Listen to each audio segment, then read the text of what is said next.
Bienvenidos a esta estupenda oportunidad inmobiliaria en la villa de Vallecas.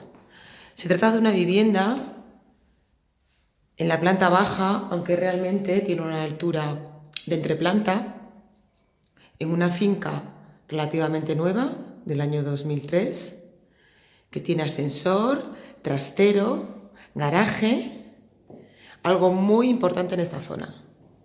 Nada más entrar en la vivienda, veis que tenemos videoportero, accedemos al salón, es muy amplio.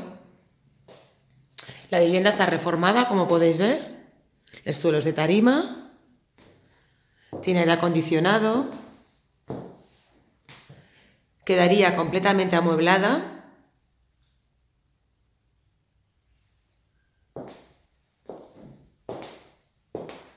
Aquí tenemos la cocina, que también tiene ventana y tiene luz natural.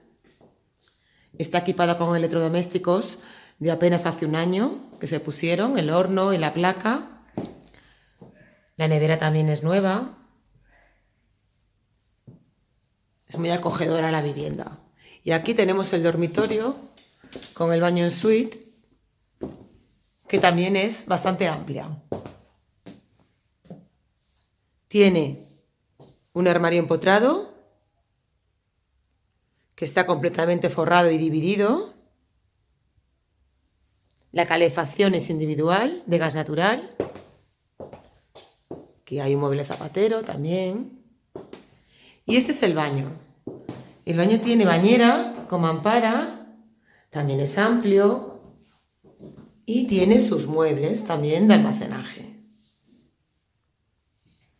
Es una vivienda muy cómoda y muy acogedora.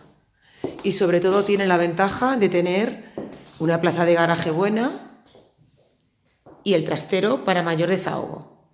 Venid a verla porque merece la pena.